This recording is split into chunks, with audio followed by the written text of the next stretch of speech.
When I returned home from finishing my business trip, the key to the house wouldn't open.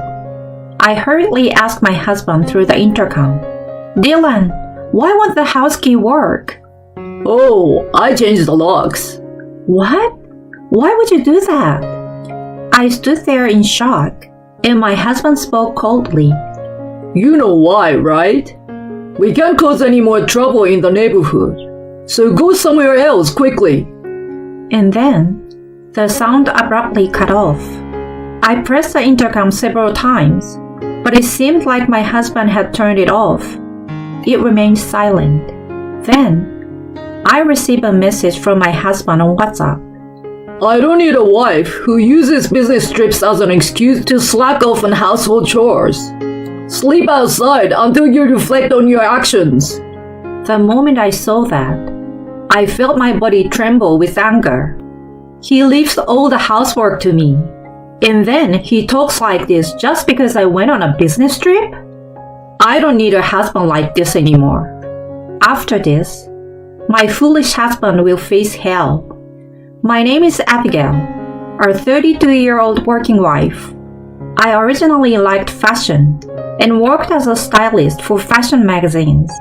Due to my lifelong passion for fashion, my outfits have gained popularity to the extent that magazines have featured special articles on them.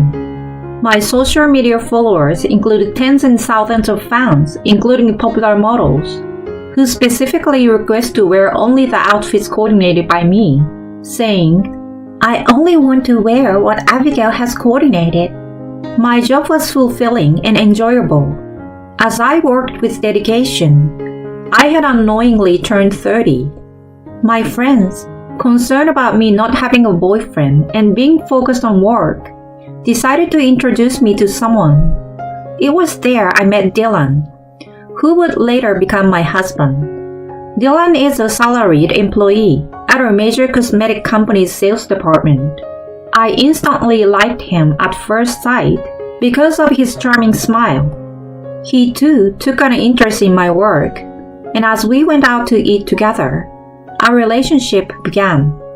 Amidst our busy work schedules, we managed to fit in dates, and after a year and a half of dating, Dylan said this to me, "Abigail, will you marry me?"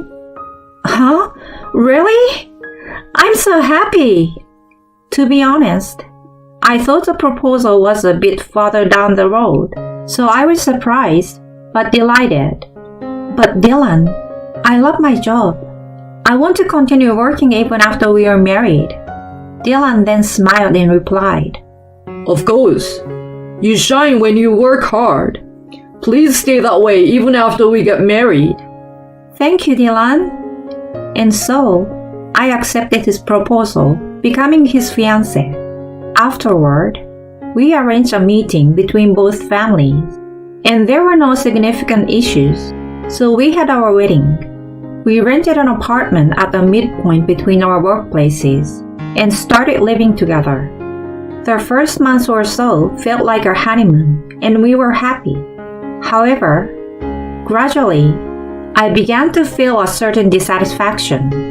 That dissatisfaction was the fact that Dylan didn't do any housework at all. For example, one day, Dylan, who woke up more slowly than me, began to leisurely eat the breakfast I had prepared. "Hey, could you make some coffee? Black is fine." Dylan saying such things as he read the newspaper. I made him a cup of coffee and started tidying up the finished laundry. Of course, Dylan made no attempt to help, and he left the dishes from the meal as they were and headed for the shower. In the meantime, I finished the laundry and cleaned up breakfast for both of us. After that, we both leave for work at the same time. I often come home later. Even though Dylan gets home first, he just lies lazily on the sofa. "Hey, Abigail, make dinner quickly. I'm starving." While feeling a bit irritated by his words, I quickly prepared dinner. Dylan ate in silence while looking at his smartphone. "Hey, can you stop using your phone during mealtime and have a conversation with me?" "Quit nagging. It's not a big deal, right? Even when I bring it up, he doesn't stop using his smartphone while eating. After finishing the meal, he goes to take a bath without clearing the dishes. He watches TV and drinks beer while I'm doing the cleanup and the bathroom cleaning. Then, while I'm still not done with all the household chores, he heads to the bedroom by himself. This kind of life continued for several months, and I was accumulating stress. At first, I thought, I'm a wife, so I should do things properly, and I tried my best. But my patience had reached its limit with Dylan, who wouldn't do household chores no matter how many times I asked. I finally decided to have a conversation with my husband. Hey Dylan, I have something important to discuss. Huh? What? You suddenly sound serious. I want to have a proper conversation about dividing household chores. Right now, I'm doing everything right. Can't you help out a bit? Dylan then responded with a surprised expression. Huh? Dividing household chores? Are you telling me to do housework? Yeah, wouldn't it be nice if you could help a bit? What are you talking about? After getting married, isn't housework entirely the wife's job? I've never heard of making the husband do it. Dylan delivered this outdated statement with a straight face, and I responded with frustration. That's something from a bygone era. I'm working too, and in a dual-income household, it's common to share responsibility. But my mom did everything. That's because your mom was a housemaker, right? Times and the situations have changed. Besides, you said it's okay for me to keep working, right? If that's the case, can you help out with the housework? At that point, Dylan must have given me a fierce look. Work and household chores are not related, right? Anyway, that's a woman's job. Huh? I will never do household chores. It's not something a man should do. You are saying such old-fashioned things again. I don't care. I won't do it anyway. You continue taking care of me, as you always have, got it? With that, Dylan quickly went to take a bath. I was alone with my head in my hands. Since then, I've been busier than ever with my publication, thinking that this situation wasn't sustainable for managing household chores. I decided to consult a busy colleague who was in a similar situation. They informed me we use a housekeeping service. Upon inquiring further, I learned that this service not only handles cleaning and laundry, they are willing to cook and prepare food for you. I thought this was a good idea and promptly told Dylan about it. Hey Dylan, I'm thinking of hiring a housekeeping service. When I told him that, Dylan made a suspicious face. What's that? Well, you see, I explained the details and cost of the service. With our income, it's not an unreasonable expense, or so I thought. I thought for sure he'd agree, but... Absolutely not. Huh? I don't want stranger in the house, and it's waste of money, isn't it? Just keep doing everything like before. But I have a publication coming up, and I'm busy. That's not relevant. You should keep doing the housework perfectly as you always have. Just because you're busy doesn't mean I will tolerate slacking off. Dylan said it forcefully, glaring at me. I could only stand in shock. Around that time, that Dylan started coming home late, saying he was getting busier at work. That's never happened before. He claimed he was working late every day, and even working on weekends. Our precious time as a couple disappeared, and we continued to lead separate lives. Despite this, I had to keep the house perfectly. While working, I couldn't help but sigh. Zoe, my close friend and a model, curiously asked what was wrong. Abigail, what's wrong? Why do you look so down? Oh, sorry. I've been a little troubled. I'll listen. How about going out for dinner today? On that day, it seems that Dylan was working overtime, so I accepted Zoe's invitation. We went out for a meal, and I couldn't help but vent about Dylan. What?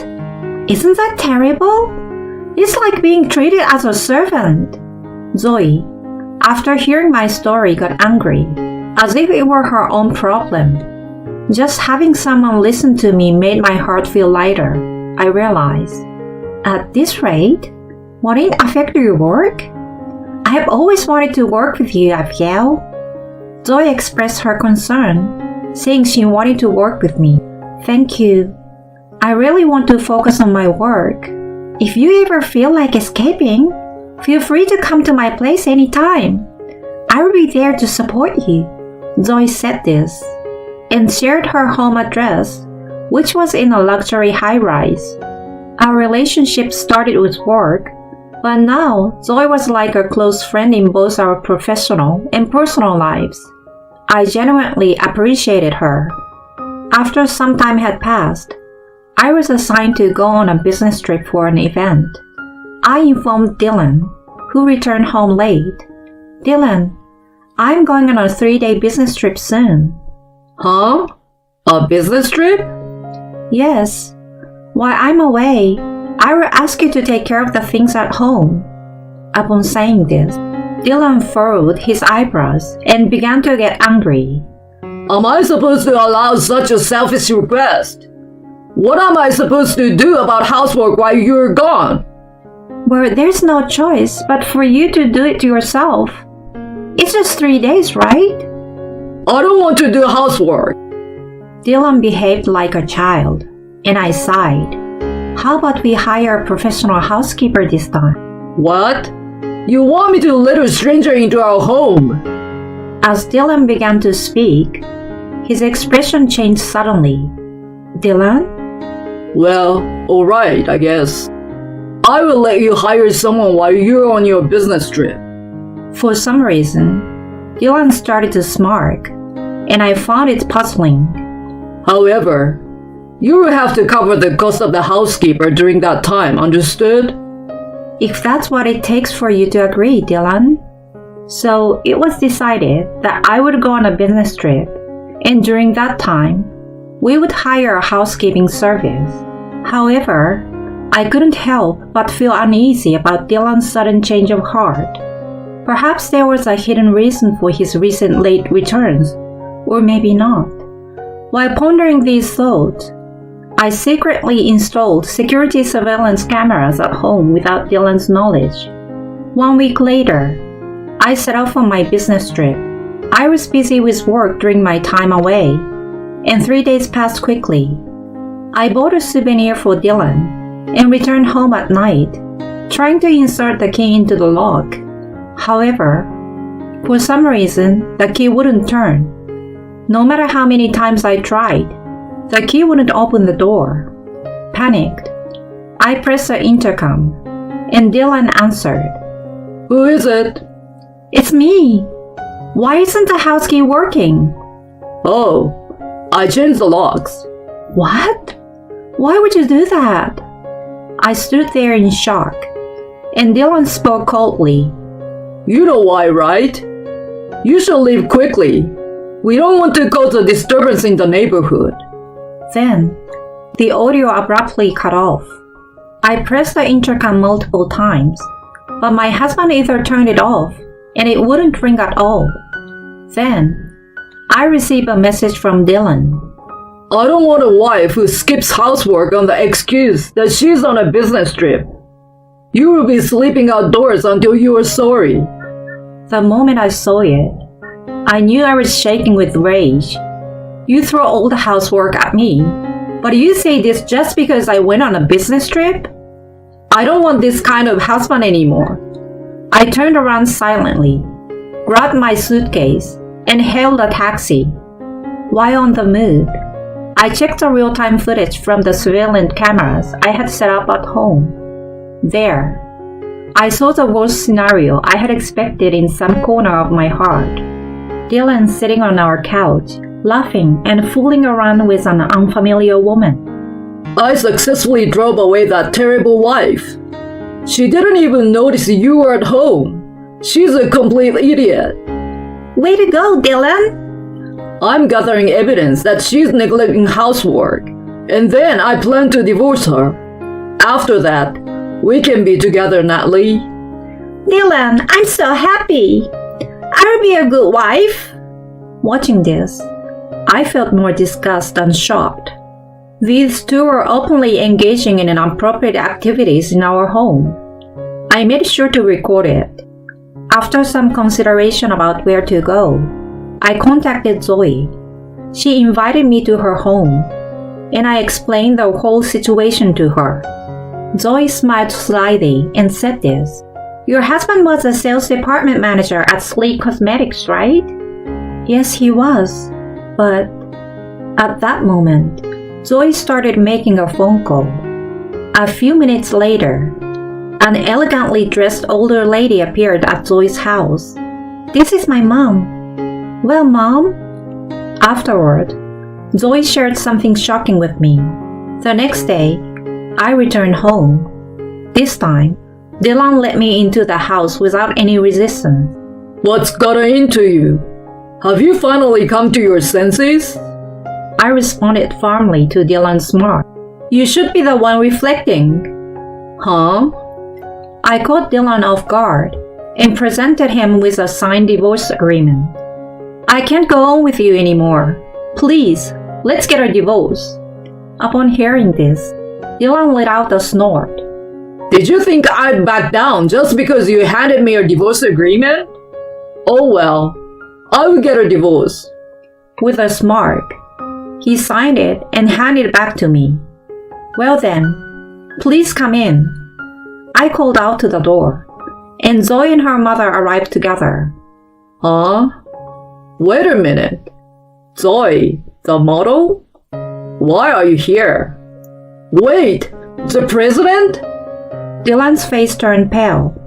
Yes, Zoe's mother was the president of the cosmetics company Dylan worked for. Zoe called her in, and the president was kind enough to listen to me.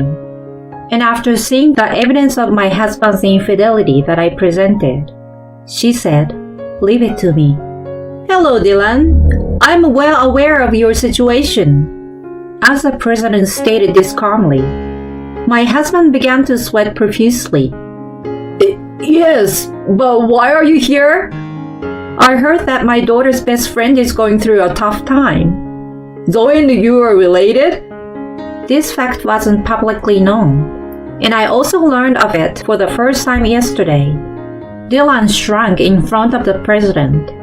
By the way, Dylan, I received a report from someone in the sales department. Oh, it seems you have an unusual relationship with Natalie, who works in the same sales department. There have been days when you both go out together for work and don't return? The president questioned Dylan in a matter-of-fact tone.